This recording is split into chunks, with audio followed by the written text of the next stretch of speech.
तो दोस्तों आज हम बात करने वाले हैं पांच कल्चरल डिफरेंसेस की जो मुझे इंडिया और न्यूजीलैंड में लगे। यूजुअली इनका कल्चर बहुत ज़्यादा हद तक ऑस्ट्रेलिया या यूरोप या कनाडा से मैचिंग है, बट मोस्ट लोग यहाँ पे जो है उनके रिलेटिव या तो स्कॉटिश हैं या आयरिश हैं या फिर यूरोप की किसी कंट्री से बिलोंग करते हैं। बट न्यूजीलैंड मेजरली बहुत सारी अलग अलग नेशनैलिटी से बना हुआ है, क्योंकि बहुत लोग यहाँ पे इमिग्रेट करते हैं, जिसकी वजह से यहाँ पे लातविया, बॉस्निया, हर्जगोविना, कहीं से भी बहुत सारी कंट्रीज से बहुत सारे लोग होते हैं। मेजर पॉपुलेशन यहाँ पे हैं कीवी, माओरी, जो कि यहाँ ऑलरेडी जो यहाँ के रहने वाले लोग थे, एंड देन चाइनीज या एशियंस में इंडियंस भी आ जाते हैं, चाइनीज भी आ जाते हैं, और बहुत सारी अदर एशियन कंट्रीज आ जाती हैं, फिलिपिनोज, थाई, वियतनामीज, तो ऐसे बहुत सारे लोग होते हैं। तो चलते हैं कल्चर की तरफ। सबसे पहला होता है कि एजुकेशन सिस्टम कल्चर में क्यों आता है, क्योंकि इनकी बुक्स अभी भी अपडेटेड नहीं है, और इनकी बुक्स में अभी भी ऐसा दिखाते हैं, इनको जो भी मीडिया पोर्ट्रे करता है, जो भी चीज़ें इनको बताई जाती हैं वो ये बताई जाती हैं कि इंडिया अभी भी बहुत सारी पॉपुलेशन है, बहुत सारे लोग रहते हैं, सारे लोग घुचड़े करके रहते हैं, और मतलब सारी नेगेटिव चीज़ें जो हमारा खुद का मीडिया, इंडिया का मीडिया इन लोग को सप्लाई करता है, वो ही ये लोग अपने मीडिया में, अपने न्यूज़ चैनल्स में, अपनी वही जगहों में दिखाते हैं कि यार जैसे ही इंडिया का वही सीन आता है, टिंग टिंग टिंग टिंग म्यूजिक बजाना शुरू कर देते हैं, एंड देन वो सारी चीजें दिखाई जाती हैं जो कि इंडिया की प्रोग्रेस से रिलेटेड कुछ भी नहीं दिखाया जाता है इनको। तो सिर्फ यही दिखाया जाता है कि इंडिया बेसिकली में सारे के सारे लोग सांप पकड़ते हैं। तो इन लोगों के अजम्पशन ही वैसे बने रहते हैं कल्चरल सिस्टम में। इनको भी ऐसा लगता है कि इंडिया में कास्ट सिस्टम बहुत ही ज्यादा मेजरली प्रिवेल करता है, कि इंडिया में तो सारे ही लोग कास्ट सिस्टम के बेसिस पे सारी चीजें करती हैं। इंडिया में इन लोग को ऐसा लगता है कि वो अगला टॉपिक लेके आऊंगा मैं। तो इन लोग को ऐसा लगता है कि इंडिया का सारा जो है, क्योंकि इनकी बुक्स में भी यही है कि नहीं, इंडिया में भैया इंडिया है तो कास्ट सिस्टम है, जबकि इंडिया में कास्ट प्रॉब्लम्स अभी भी हैं, नो डाउट, बट वो चीज इतनी ज्यादा इरेडिकेट हो चुकी है कि है दूर दराज के इलाकों में भी है, कभी कभी सिटीज में भी सुनने को मिलती है, बट यूजुअली इंटरकास्ट मैरिजेस और वो सारी चीजें स्टार्ट हो चुकी हैं। तो सबसे पहला ये कल्चरल डिफरेंस नंबर 2, हमारे यहाँ पे जॉइंट फैमिली साथ में रहती है, ताऊ ताई, चाचा चाची, मामा मामी, सब लोग एक बड़े जॉइंट फैमिली में रह सकते हैं, नो डाउट। और हमारे यहाँ पे ये एक तरीके का कस्टम होता है जहां पे ऐसा नहीं होता कि यार दादा दादी के घर जा रहे हैं, वो दादा दादी अकेले रह रहे हैं, या फिर अगर दादा दादी होंगे तो वो मामा, मतलब दादा दादी अगर होंगे तो वो लोग पापा की साइड से जो भी लोग होते हैं, जैसे चाचा ताऊ, इन लोगों के साथ रह रहे होते हैं। वेराज अगर नाना या नानी होते हैं, जो कि आपके मैटरनल ग्रैंड पेरेंट्स होते हैं, वो लोग यूजुअली मामा के साथ या किसी न किसी ऐसे फैमिली मेंबर के साथ रह रहे होते हैं, but they are taken care of, right. ऐसा तब होता है जब वो अलग रह रहे हो, but most of the times वो भी घर में रह रहे होते हैं। तो हमारे कल्चर में बच्चे हमारे बुजुर्गों के साथ ही बड़े होते हैं, एंड वो they take care of their upbringing while parents are working hard. इनके कल्चर में एक बार बच्चे 16 की उम्र के पार हुए, घर से बाहर खुद ही चले जाते हैं, उनको आजादी चाहिए होती है पता नहीं किस चीज से।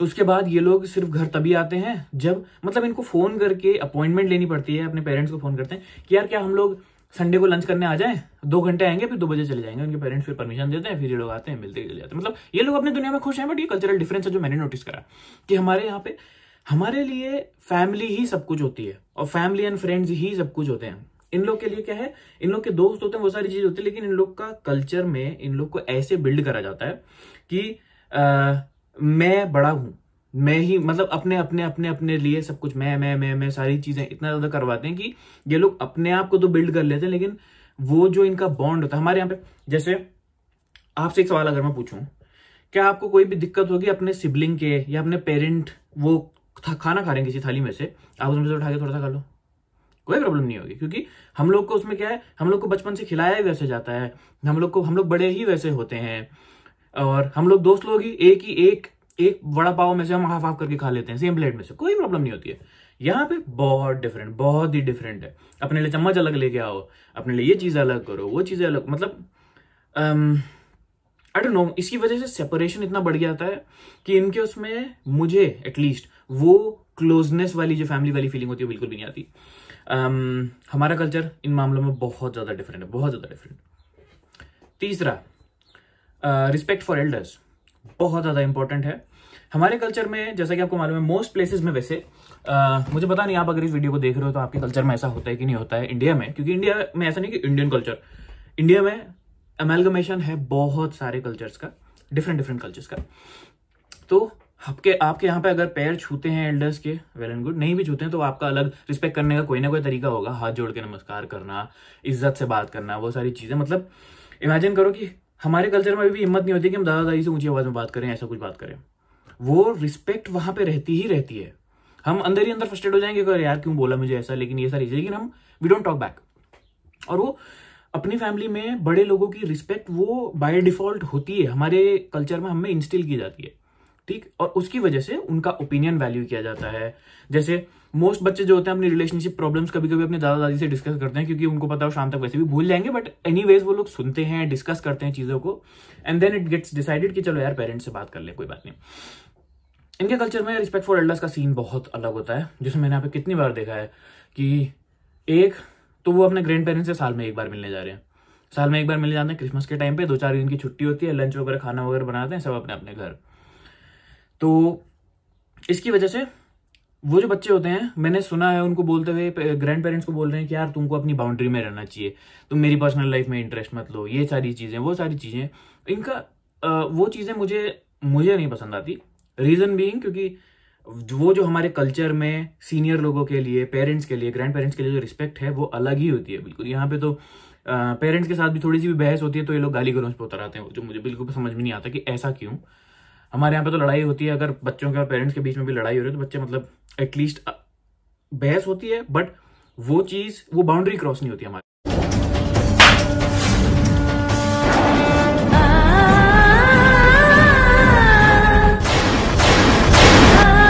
यहाँ पे कि डिसरिस्पेक्टफुल हो जाए। इनके कल्चर में जब मैं इनके कल्चर की बात कर रहा हूं तो मैं ये नहीं कह रहा हूं जैसे ये लोग बोलते हैं सारा इंडिया, वैसे मैं कह रहा हूं कि सारे ये लोग ऐसे ही हैं, ऐसा नहीं है। कुछ लोग मोस्टली जो मैंने ऑब्जर्व करा है इन सारी चीजों में, उस बेसिस पे मैं बता रहा हूँ कि यहाँ पे भी ऐसा भी होता है। हमारे यहाँ पे भी काफी सारे डिफरेंसेस होते हैं, बट जो कि आप जब स्टैटिस्टिक्स कंसिडर करते हो किसी भी चीज की, तो आप मेजर किसी चीज को देखते हो और उसको, वो जो मेजर है उस चीज पे बेसिस करते हैं, देन देयर आर आउटलायर्स। तो मैं उन मेजर चीजों के बारे, ऑब्जर्वेशन के बारे में बात कर रहा हूँ। Number 4, patience. इंडियंस बहुत पेशेंट लोग हैं, बहुत ही ज्यादा पेशेंट लोग हैं एज कम्पेयर टू यहाँ पे। यहाँ पे यूजुअली क्या होता है, यहाँ पे पॉपुलेशन कम है। आप एक बैंक के अंदर जाओगे तो क्योंकि पॉपुलेशन कम है, बैंक वाले सब चिल होते हैं, सबका मस्त काम चल रहा होता है, काफी सारी चीजें डिजिटलाइज्ड हैं या डिजिटलाइज्ड है पता नहीं। तो जब वो लोग आप बैंक में अगर जाओगे तो लोग चिल रहते हैं, बैंक वाले आएंगे how can I help you, ऐसा करके आपसे पूछते हैं, यार आप अपनी प्रॉब्लम बता दो, सॉल्व कर देते हैं। लेकिन हमारे यहाँ पे क्योंकि पॉपुलेशन ज्यादा है, क्रैम्ड अप है थोड़ा सा पॉपुलेशन, बट वो जो कल्चरल डिफरेंस है वो ये दिखता है कि ये लोगों को अगर हमारे जैसा वेट करना पड़ गया किसी भी चीज में, इन लोगों का दिमाग खराब हो जाता है। अपन के यहाँ पे बंदे लोग, याद है आपको जब डिमोनेटाइजेशन हुआ था, लोगों ने कब से लाइन लगा के खड़ी हुई करके रखे हुए थे कि कैश निकाल लेते हैं थोड़ा सा, ताकि अपना कब तक काम तो चल जाए, कैश डिपॉजिट कर लें, वो सारी चीजें। और हमारे यहाँ पे बंदे बैंक्स की लाइन में, हर चीज की लाइन में हम लोग रुकते हैं, वी वेट पेशेंटली जब तक वेट हो सकता है। यहाँ पे 2-3 मिनट के बाद न्यूज वाले पहुंच जाते हैं कि हाँ इतनी लंबी लाइन लग रही है, ऐसा हो रहा है, वो सारी चीजें हो रही हैं। मतलब इनका पेशेंस लेवल, क्योंकि ये उन्होंने उस लेवल का सीखा ही नहीं है, इन्होंने क्योंकि उस टाइप की रैगेड लाइफ नहीं देखी थी। हमारे यहाँ पे क्या, हम लोग हर चीज के लिए वेट करना जानते हैं, we know the best times की कौन सी दुकान में किस टाइम पे पहुंचने से हमें समोसे जल्दी मिल जाएंगे, ऐसी चीजें। यहाँ पे इनके लिए लाइफ इतनी इजी हो जाती है कि मुझे चीजें समझ में आया वो ये है कि इस कल्चर में, जब मैं इनकी बात कर रहा हूं तो ये कल्चर है, प्लीज और किसी चीज के साथ इन्हें कंफ्यूज ना करें। ये कोई भी हो सकते हैं जो लोग बाहर के देशों में रहते हैं as compare to India. India में भी मैं सिटीज को अलग बात कर रहा हूँ, मैं उन जगहों की बात कर रहा हूँ जो कि जैसे जहां से हम लोग हैं, देहरादून जो कि सिटी भी है कंबाइंड, और देन अपने बाकी कुमाऊनी कल्चर, पहाड़ी कल्चर, गढ़वाली कल्चर, बाकी आसपास के कल्चर्स भी कंबाइंड है। तो सिटी का माहौल भी है और वो सारी चीजें मिक्स्ड भी हैं, क्योंकि सिटी के अंदर बहुत ज्यादा चीजें चेंज हो जाती हैं टेक्नोलॉजी के नाम पे। तो पेशेंस बहुत ही बड़ा एक सब्जेक्ट है यहाँ पे, और इंडिया में चीजें बहुत फास्ट हैं। तो मैं अगले टॉपिक पर आता हूँ कि क्या डिफरेंस लिखा।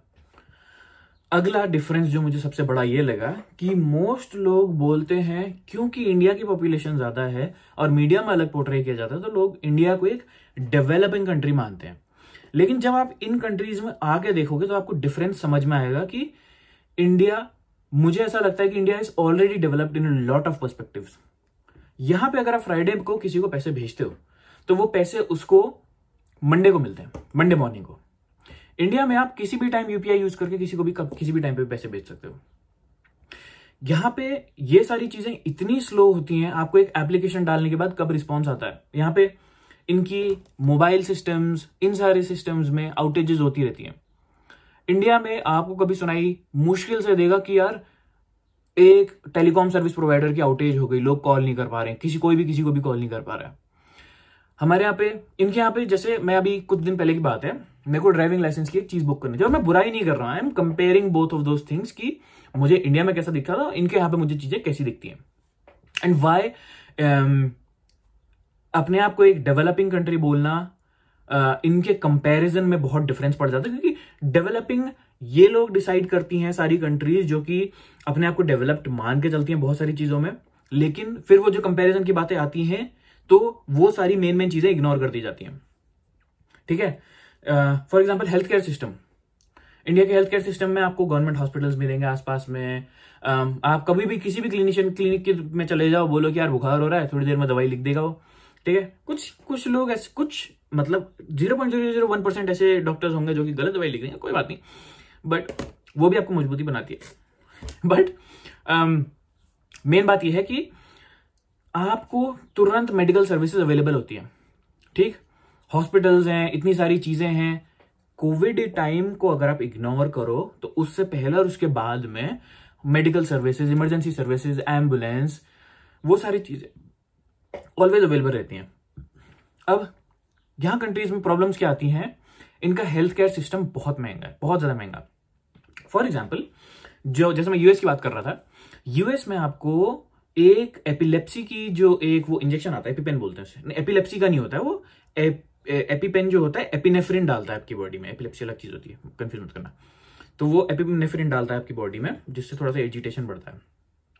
वो $1500 का है। तो $1500 का होने का मतलब कोई चीज, एक छोटा सा इंजेक्शन आपको 1-1.5 लाख का पड़ रहा है। ठीक, और बीमारी कोई कैंसर, एड्स या ऐसी कोई इतनी बड़ी बीमारी नहीं है कि आपको इतना महंगा कुछ खर्चा करना पड़ रहा है। तो हमारे यहाँ पे मेडिकल सिस्टम्स इतने इजीली एक्सेसिबल है। यहाँ पे फॉर एग्जांपल आपके दांत में दर्द हो रहा है तो डेंटिस्ट काम सेम है, नो गारंटी काम सेम है, क्योंकि डेंटिस्ट वो हैं जो इंडिया से डेंटिस्ट्री करके यहां पे पहुंचे हैं, काम एग्जैक्टली सेम है, सिर्फ प्राइस ज्यादा है। प्राइस इतना ज्यादा है कि आपको सिर्फ दांत के चेकअप के, बच्चे के दांत में दर्द हो रहा है, बच्चे को आप डॉक्टर के पास लेके, डॉक्टर नहीं डेंटिस्ट के पास लेके जाओ तो वो लोग 20,000 चार्ज करते हैं, यानी $400 चार्ज करते हैं दांत देखने के, चेकअप करने के। इलाज सेम है, बट उसके लिए अपॉइंटमेंट होगी अगले महीने की। मेंटल हेल्थ के लिए अगर आपको जाना है, फॉर एग्जांपल लखनऊ में अगर आप मेंटल हेल्थ के लिए जाते हो, वहां पे पीजीआई है एक लखनऊ में आई थिंक, तो मेंटल हेल्थ का अगर आपको कुछ भी दिखाना है वहां पे, आप साइकेट्रिस्ट से साइकोलॉजिस्ट का टोटल टर्न अराउंड टाइम 4 घंटे का होता है मैक्सिमम, कि आपको एक साइकोलॉजिस्ट से दूसरे साइकेट्रिस्ट जो कि दूसरे कॉर्नर में है सिटी के, वहां तक जाने से इलाज कराने तक का।